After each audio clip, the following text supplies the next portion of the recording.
देखते हैं तो चाइनीज़ की जो आर्मी है यहाँ पर सबसे ज़्यादा करप्शन इसी की आर्मी में।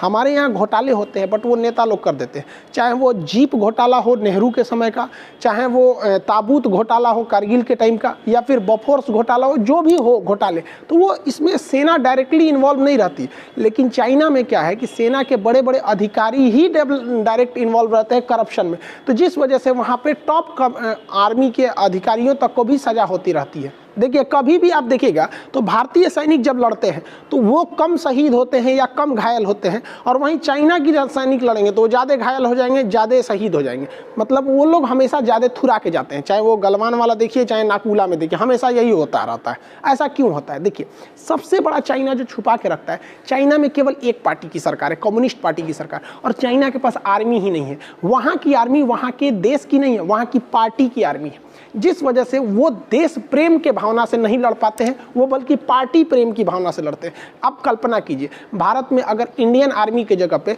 बीजेपी की आर्मी हो या कांग्रेस की आर्मी हो या समाजवादी पार्टी की आर्मी हो, तो क्या ये इन फौजियों के दम पर हम देश लड़ सकते हैं? नहीं, क्योंकि उनके अंदर देश प्रेम की भावना नहीं है, पार्टी प्रेम की भावना है। तो जब चाइनीज आर्मी लड़ती है ना बॉर्डर पे आके, तो उनको पता रहता है कि भैया हमको देश, हम मरेंगे तो देश के लिए नहीं, अपनी पार्टी के लिए, करेंगे तो पार्टी के लिए। यानी चीन की जो सेना है ना वो एक तरह की पार्टी की कार्यकर्ता है। बस इतना समझिए, अगर चाइनीज फौज को देखना है ना तो आप किसी भी राजनीतिक पार्टी के नेता को लाइए, कुर्ता फाड़िए, एक तो फौज का ड्रेस पहना दीजिए, हो गया चाइनीज आर्मी। जबकि भारत के साथ किसी पार्टी की सेना नहीं है, हमारे पास जो सेना है वो हमारे देश की है।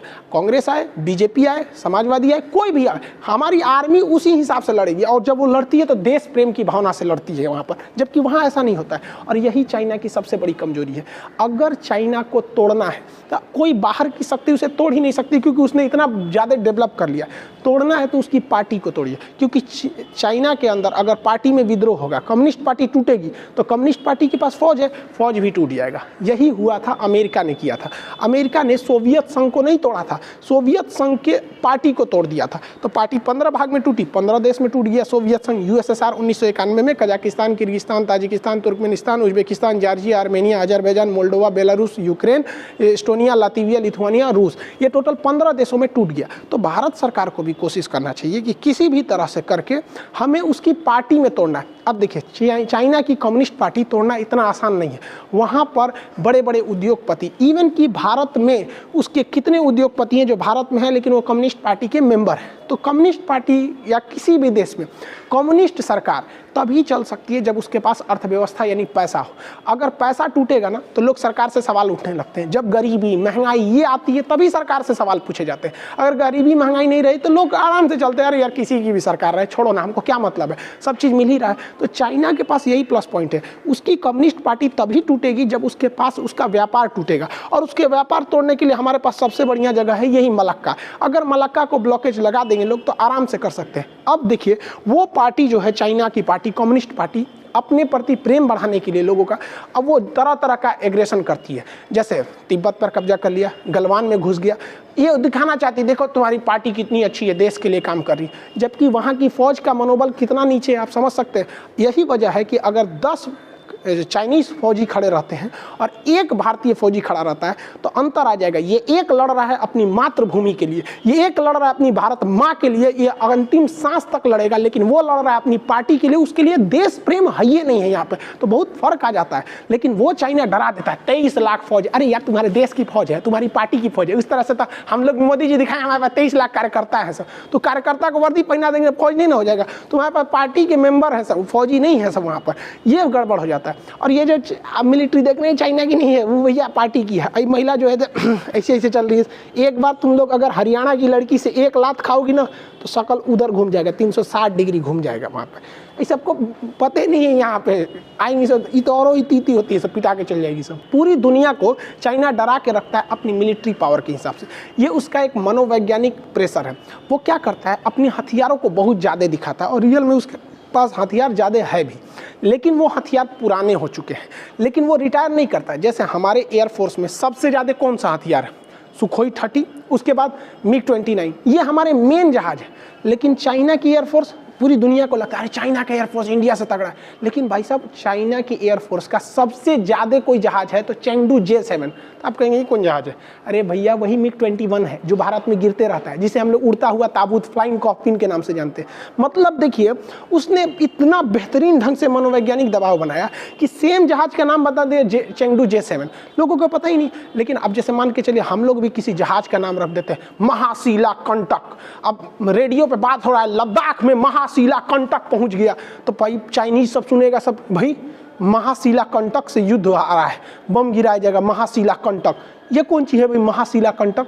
तो पता चला कि ये वही राफेल है, भारत ने राफेल का नाम महाशिला कंटक रखा है। तो भारत को भी जो भी विमान है उनका भारतीय नाम रखना चाहिए। महाभारत के समय जो भयानक भयानक युद्ध हथियार होते थे वो सब का नाम रखना चाहिए यहाँ पर, ताकि रेडियो पे कभी लगे भी तो सब कन्फ्यूजन में हो जाए। अब हम ही लोग का चेंगडू J7 आ रहा है तो कहेंगे ये कौन हथियार है, कहेंगे MiG-29 आ रहा है, MiG-21 आ रहा है, तो लगेगा ना कि नहीं भैया ये बहुत पुराना जहाज है। तो मनोवैज्ञानिक दबाव बनाता है चाइना, उसके जितने भी हथियार वगैरह कहीं टेस्टेड है, सुने हैं कभी कि चाइना के हथियार से यहाँ हमला हुआ, वहाँ नहीं, वो अपने से टेस्ट करके अपने अच्छा है, मेरा अच्छा है, एकदम एक नंबर है। वहाँ उसका कैसे रूस का वैक्सीन आ गया, चाइना की वैक्सीन आ रही थी, कहाँ गया उस सबका वैक्सीन, और रूस चाइना वाला है सबका। चाइनीज आर्मी की एक बहुत बड़ी कमजोरी तब सामने आ गई जब अमेरिका ने कह दिया कि उनके पास युद्ध का कोई एक्सपीरियंस नहीं है। और हकीकत भी 1962 के बाद चाइना ने कोई युद्ध नहीं लड़ा, इवन आज तक चाइना ने कोई युद्ध नहीं लड़ा है आज तक। जैसे आप कहेंगे कि 62 में लड़ा है कि नहीं, देखो भैया प्रथम युद्ध और द्वितीय विश्व युद्ध के समय वो तो अपने में गृह युद्ध लड़ रहे थे। उसके बाद क्या हुआ, तिब्बत पर कब्जा कर लिया। भैया सब तिब्बत के लोग वैसे भी शांति प्रिय होते हैं, बुद्ध की धरती है, वो युद्ध नहीं करना चाहते, उस पर कब्जा कर लिए अपने, तो कहेंगे युद्ध हो गया। 1962 की जो लड़ाई थी वो नेहरू की गलती थी, क्योंकि नेहरू ने अगर एयरफोर्स दिखाई रहती ना तो आज के वक्त में तिब्बत स्वतंत्र हुआ रहता, समझ में? तो वो उस समय उनकी गलती थी। वो 1962 में क्या क्या गलती थी, अरुणाचल प्रदेश में क्या क्या गलती की गई थी, ये सब क्या थी। कृष्णा मेनन उस समय छुट्टी मनाने गए थे जब युद्ध चल रहा था, हम लोग के उस समय के रक्षा मंत्री छुट्टी मना रहे थे, यहाँ ही हो रहा था। उस समय जो लेफ्टिनेंट गवर्नर थे नेहरू जी के रिश्तेदार थे, अरुणाचल प्रदेश में गए युद्ध का सीन देखने के लिए, तो डर के मारे कह दिए कि मेरा तबीयत ठीक नहीं, जा रहे एम्स में दिखाने, और वापस आके घरे चल आए थे। तो ये गलती थी उस समय की, जो 1962 की लड़ाई जीत के दिखा दिए। और अभी का वक्त बहुत अलग है, तो ये चाइना को है। और इवन कि चाइना के जो मिलिट्री के टॉप जनरल थे वो रिटायरमेंट के समय कहें कि मुझे बहुत गर्व है कि मैं दुनिया की सबसे विशाल सेना का नेतृत्व करके आज रिटायर हुआ हूं। लेकिन तकलीफ बस इस बात की है कि मैंने कभी किसी युद्ध में भाग नहीं लिया। वाह वाह वाह वाह, ये वैसे ही है अगर कोई लड़की भारत में कहे कि मैं बहुत खुशनसीब हूँ, कि मैं बहुत सुहागन हूँ, 50 सालों से सुहागन हूँ, लेकिन तकलीफ बस इस बात का है कि कभी ससुराल नहीं गई हूँ, तो कौन ची के सुहागन है, ससुराल ना गई है। यही हाल है चाइना का। दूसरा, चाइना का जो सबसे बड़ा चीज़ है वो वार कभी भी देखेंगे तो मिलिट्री एक्सरसाइज में जल्दी चाइना भाग नहीं लेता है। इंटरनेशनल मिलिट्री एक्सरसाइज में चाइना भाग नहीं लेता क्योंकि उसकी पोल पट्टी खुल जाती है। वो अपने में एक्सरसाइज करेगा, नेपाल से करेगा, पाकिस्तान से करेगा, वहाँ पे एक बार उसने एक्सरसाइज में भाग ले लिया, इंटरनेशनली ले लिया भाग, वर्ल्ड एक्सरसाइज में जहाँ पूरी दुनिया आई थी।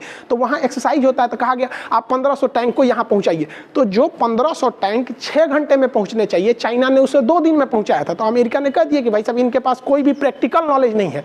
अब वो लेकिन अगर वही युद्ध अभ्यास चाइना खुद करता है तो वो क्या करेगा, ट्रेन रोक दो, सब चीज़ रोक दो, मिलिट्री को निकालो। अरे भाई साहब ओरिजिनली में वार ऐसे थोड़ी होता है। तो अपने से प्रैक्टिस कर लीजिए, वैसे ही होता है जैसे इंडिया में एसएससी के लड़के तैयारी करते हैं। अपने से सेट मारेंगे, 80 नंबर आ रहा है, कट ऑफ के बाहर है, एग्जाम में जाएंगे 60 नंबर आ जाएगा, गड़बड़ आ जाएंगे।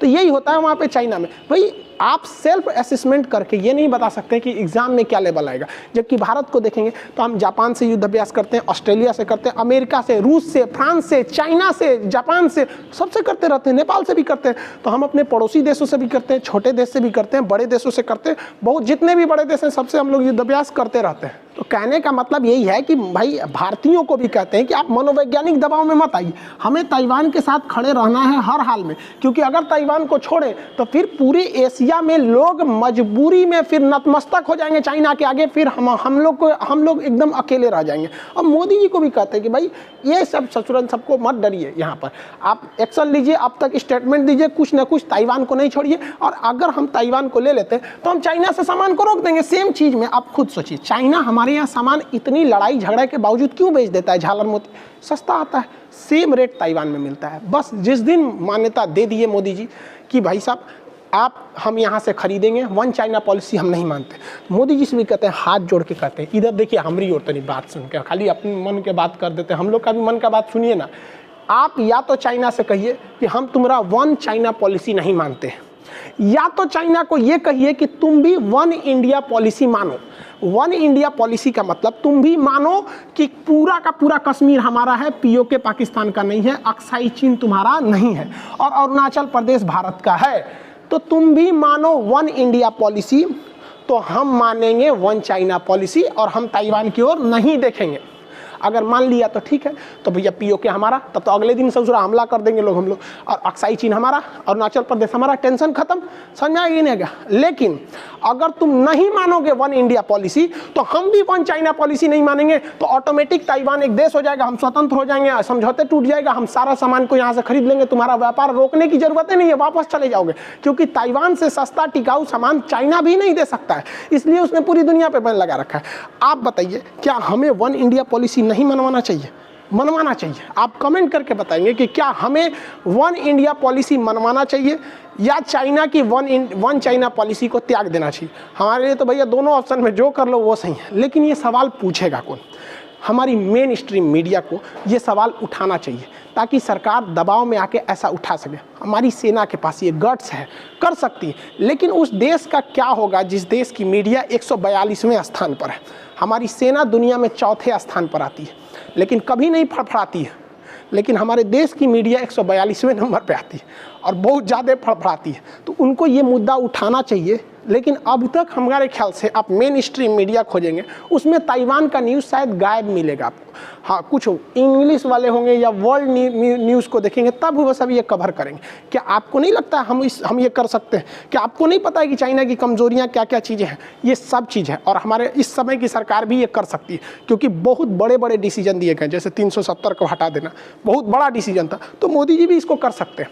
लेकिन अगर इसको बड़े लेवल पर उठाया जाएगा तब। आगे आप क्या सोचते हैं आप बताएंगे कमेंट करके। मिलेंगे नेक्स्ट क्लास में। जय हिंद।